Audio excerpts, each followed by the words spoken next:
Të nderuar shikues, u rikthyem me personalitetin në studio dhe temën për të cilën sot do të diskutojmë është një temë aktuale, shumë e rëndësishme për të diskutuar dhe uroj që këshillat dhe porositë që do i marrim nga profesionisti i fushës i ftuar sot në emisionin ton do të jenë dobiprurëse.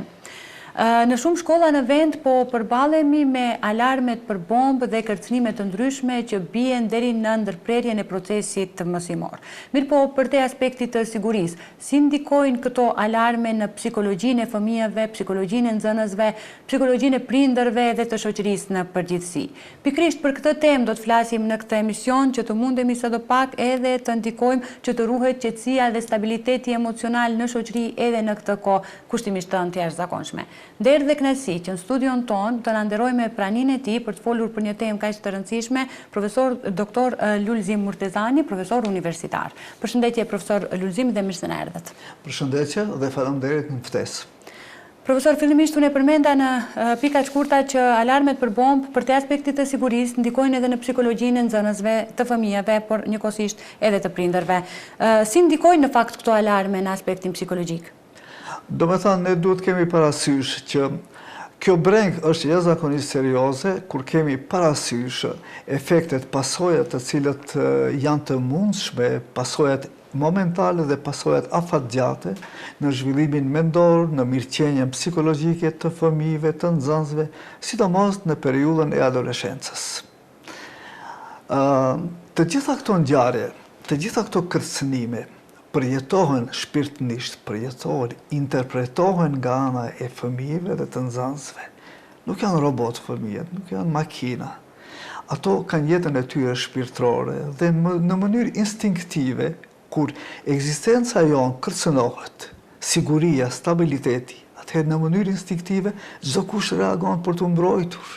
Sepse kjo mënyrë, kjo rrethan shkakton stres të paimagjinueshëm për trurin njeriut nuk mund, por kur flasim sidomos për trurin e fëmijës dhe adoleshentit, nuk është i përgatitur që të përballet me kësaj lloj sfidash të natyrës kërcënime, pra kërcënime të themi virtuale, kërcënime për bomba, të cilat shqetësojnë, krijojnë një turbulencë të pasigurisë në shpirtin e tyre dhe me siguri që pasojat do të jenë të mëdha. Si në koncentrim gjatë të mësuarit, si në vetbesimin e tyre, si në raporte me të tjerët, si në zhvillimin e lojës, si në pagjumësi, si në kokëdhimbje, po ashtu dhe pasojat të tjera të cilat mund të shkaktojnë konfuzion në identitetin e fëmijëve dhe pikërisht kjo duhet të na friksoj se kërcënimet për bombat janë një atak, një sulm, mund të quajmë drejt për drejt në balancën shpirtërore, në sigurinë shpirtërore të fëmijëve dhe disa herë përsëris, sepse duhet të theksoj që është shumë e rëndësishme. Fëmijët të rit, e sidomos fëmijët, lindin me predispozita që të adaptohen apo sfidave të jetës. Dhe kjo është normale, kur kemi parasysh, për shembull, se si që nga momenti i lindjes fëmijët fillojnë të mësojnë një gjuhë, 2 gjuhë, 3 gjuhë për një kohë shumë të shkurtër, pa shkuar në fakultet ose në shkolla, po, sepse kanë dispozita. Fëmijët lindin edhe me dispozita të trashëguara për të përballur me lloj rreziqe. Dhe krejt është normale, rrezik nga kërcënimi, sulmi i qenit, diçka tjetër dhe kështu me radhë. Por ama, kërcënimet e periudhës digjitale, kërcënimet e kohës moderne, nuk janë të natyrshme për trurin e fëmijës. Nuk mund t'i akceptoj, nuk mund t'i përpunoj. Prandaj, do të stresohen. Dhe tani çka ndodhen? Në moment kur ato dëgjojnë ose shikojnë se kemi të bëjmë me paralajmërime për bomba, për eksplodime dhe gjëra të tjera, ato nuk mund ta përpunojnë këtë informacion. Truri i tyre dhe automatikisht do të reagojë në konfuzion të jashtëzakonshëm, automatikisht do shfaqet ankthi, frika, pasiguria dhe shumë probleme tjera në përqendrim të vëmendjes. Në bazë të këtyre rrethanave, mendoj që sepse këtu mos harrojmë edhe diçka tjetër, janë pyetja dhe rrethanat e përgjithshme. apo sot fëmijët përballen me lloj rrjete sociale, me lloj skena, mediume, në të cilat ka dhunë, në të cilat ka kërcënime, TikToku, WhatsAppi, ku ta di unë, edhe të tjera, në video, incisive. Por njëkohësisht ato përcjellin mediumet të cilat na njoftojnë se si dykun, se si ndodh ajo që ndodh luftrat, konflikte ndërkombëtare dhe kështu me radhë. Dhuna është bërë, mund të themi, një pjesë përbërëse e lajmeve, e informatave dhe temë aktuele e bisedave që bëjnë adoleshentët dhe të rritë me njëri tjetrin.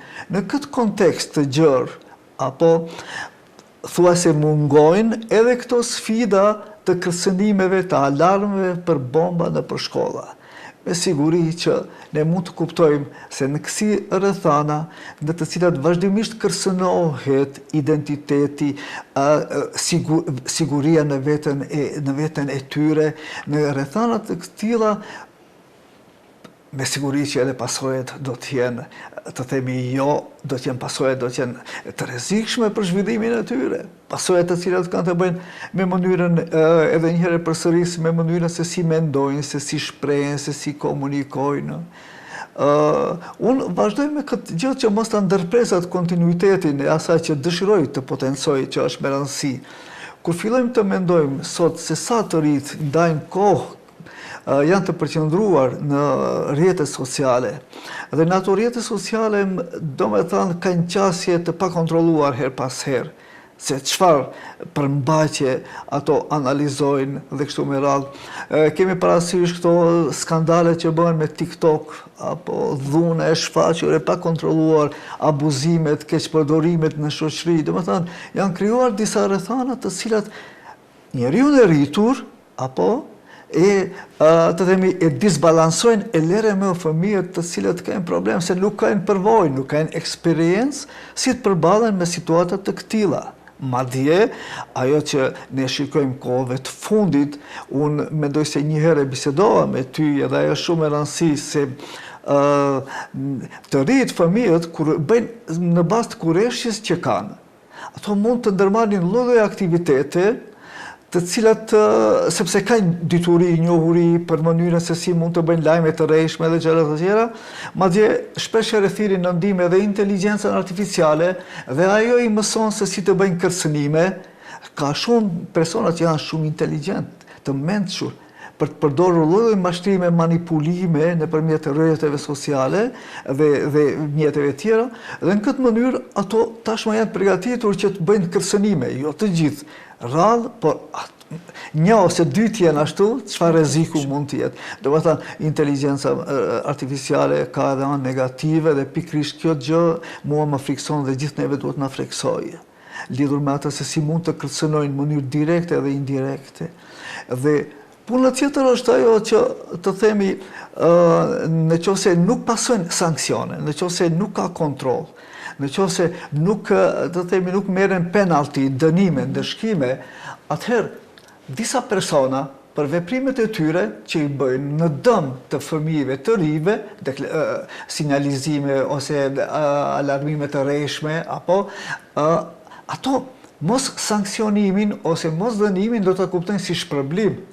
Do të thënë, dhe tani qenia njerëzore është në atë mënyrë e krijuar që të veproj, të përsërisë një sjellje për të cilën ka qenë i shpërblyer.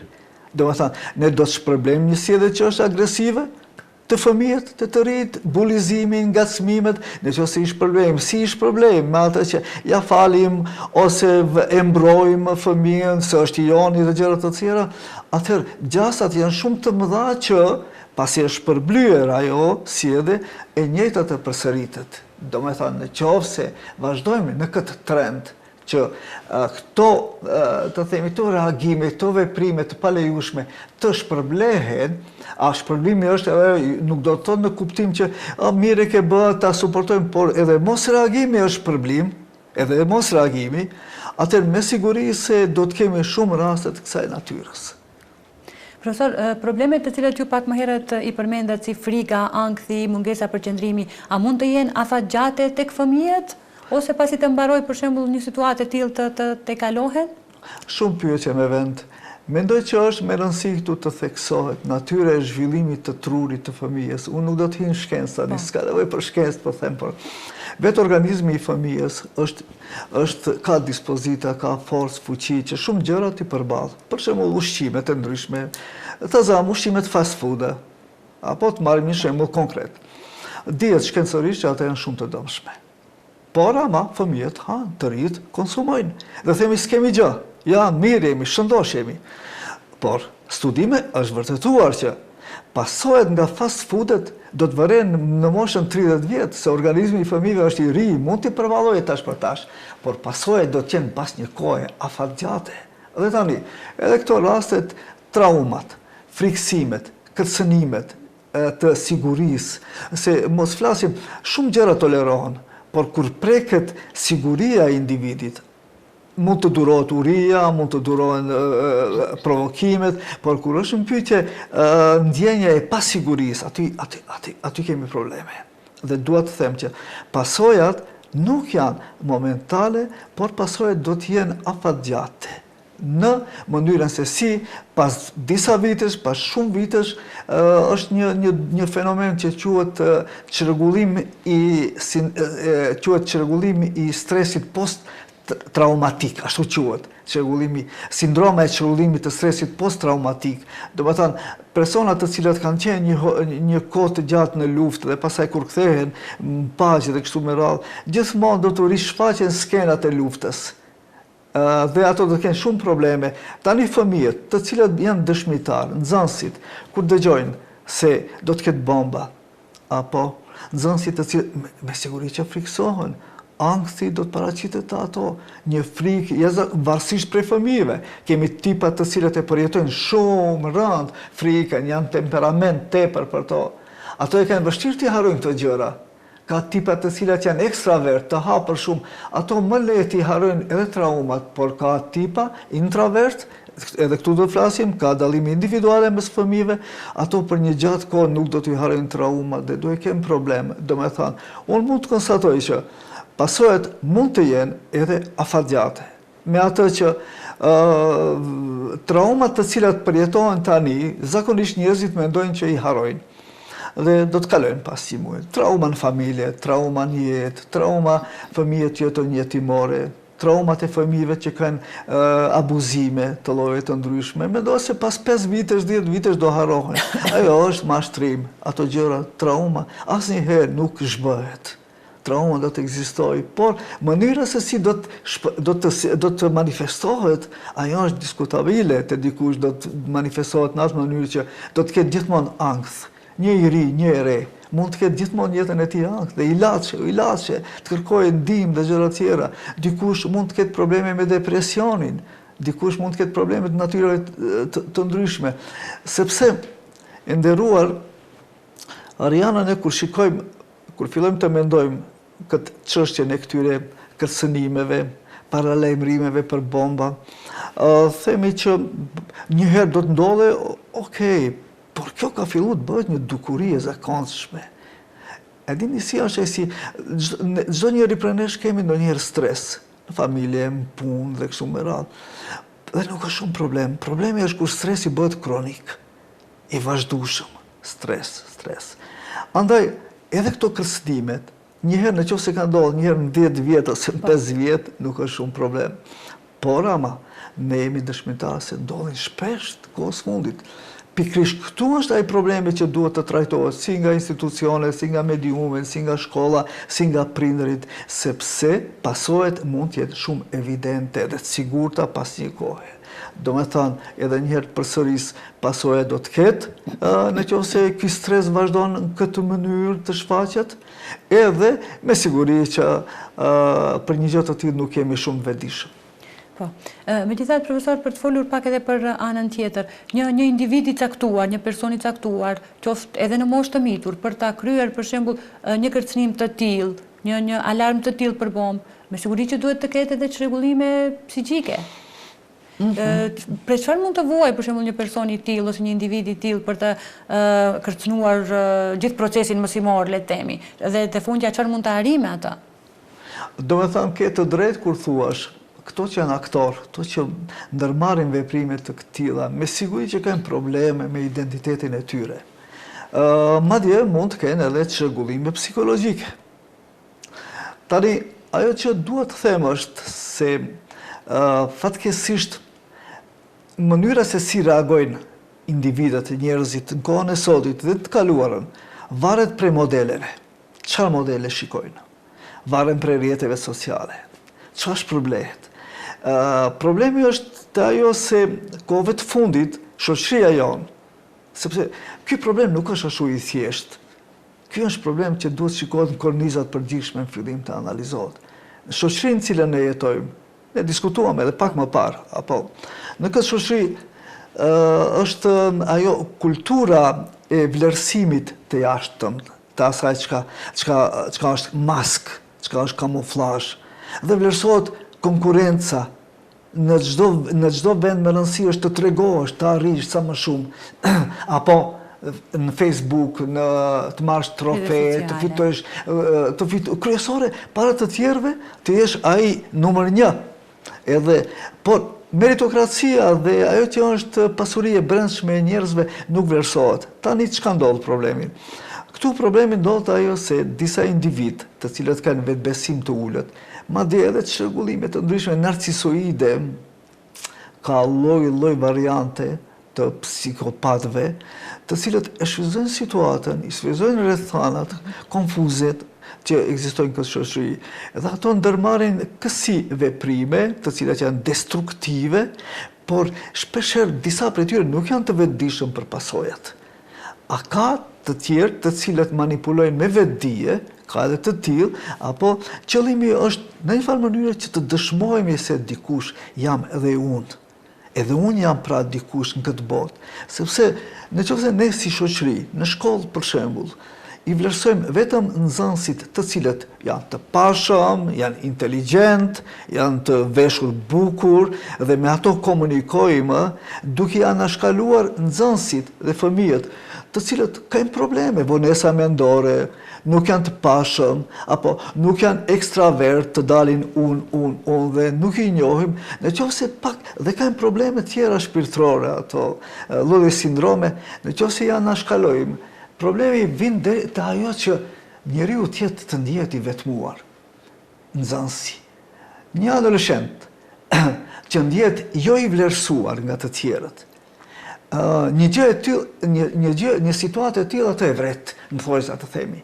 Dhe shumë adoleshent që ta tejkalojnë vetmin, merren me sporte të rrezikshme, aventura dhe gjëra të tjera, por ka ndonjë adoleshent i cili merr rrugë shumë gabuar, duke u shkaktuar dëm të tjerëve, sepse nuk është i vlerësuar. Dhe tani, që të bind veten e tij se edhe ai është dikush në këtë botë, se edhe ai meriton për diçka, edhe tash e merr përsipër, apo që lloj manipulime të bëj për të kurdis tazam, thojza, për të alarmuar për bomba dhe gjëra të tjera.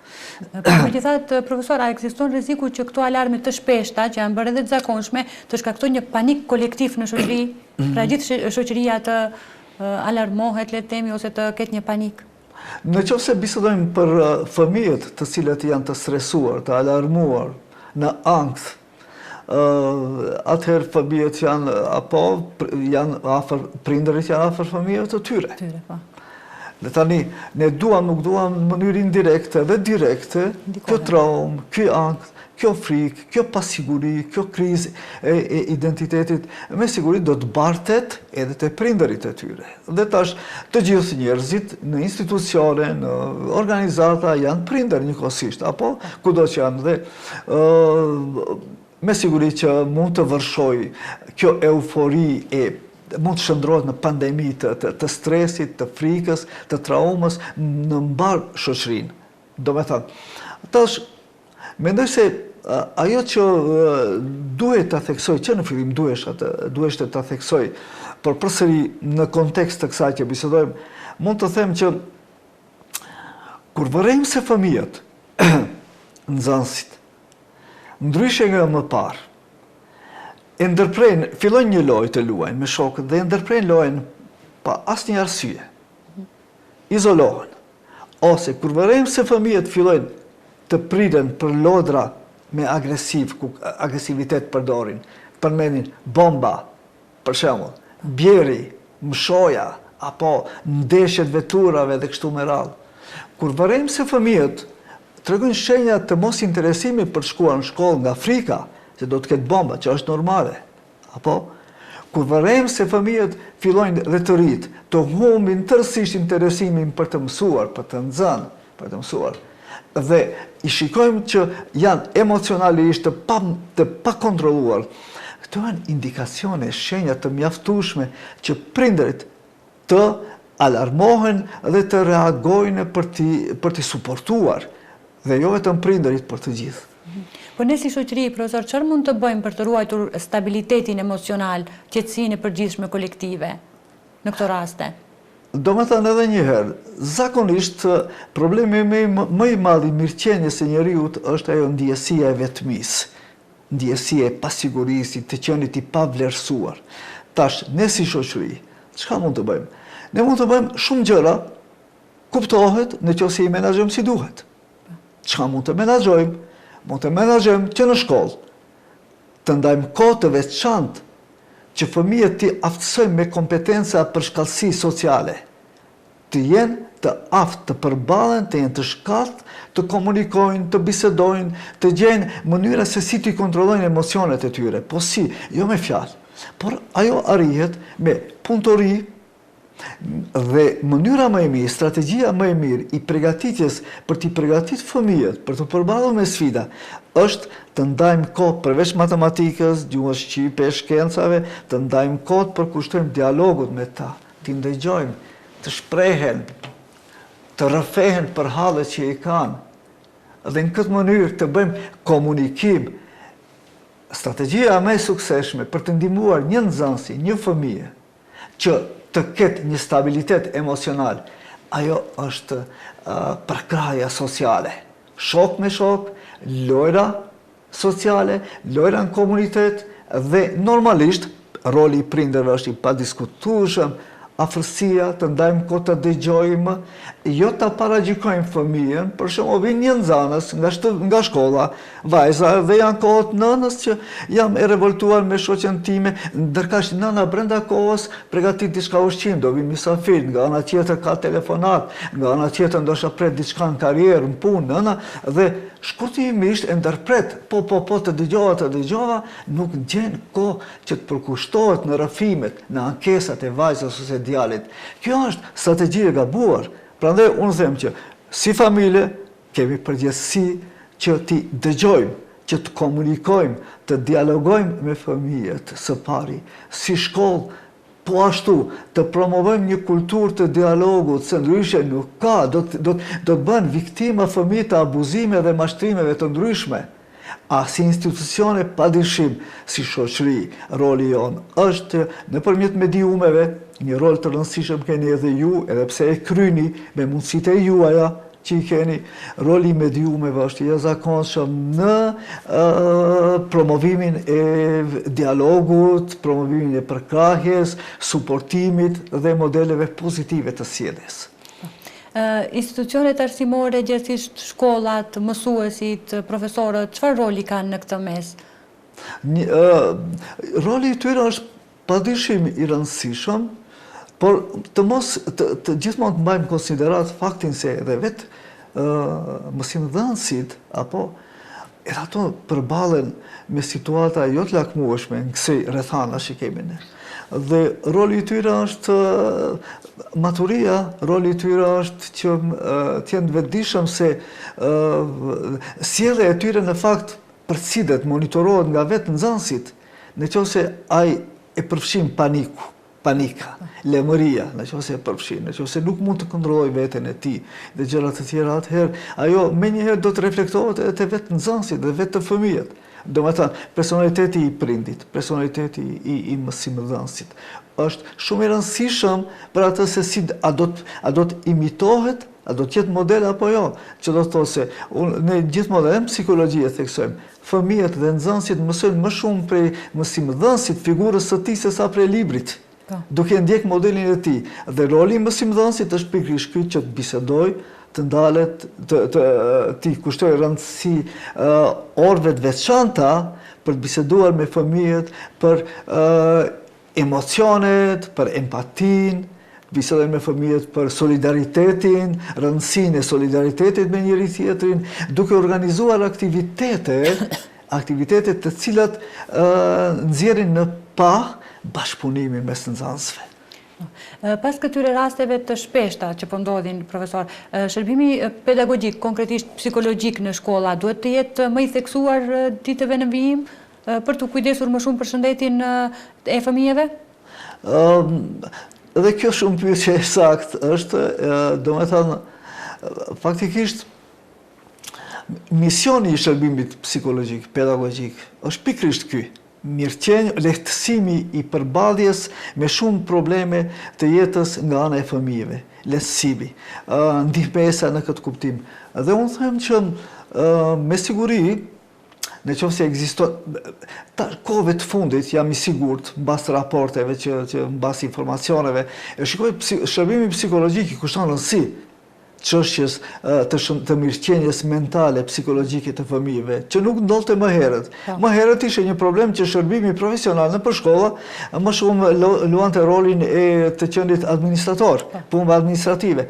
Tani kanë filluar psikologët, sidomos kjo disa gjenerata që ne i edukojmë në Universitetin e Tetovës apo në programin e psikologjisë, informacionet janë që psikologët punojnë në këtë drejtim, me prindërit, me fëmijët, apo dhe mjafton ajo që psikologu të ulet, të intervistoj një fëmijë, të kuptoj çka e bren atë, që në një farë mënyrë të parashikoj se çka mund të ndodhë. Domethënë, edhe një herë, vetëm ndarja e kohës, vetëm ajo që i përkushtojmë, seriozisht i përkushtojmë, sinqerisht një fëmijës, një nxënësi, dhe këtë gjë psikologu e bën, në shumë raste e bën.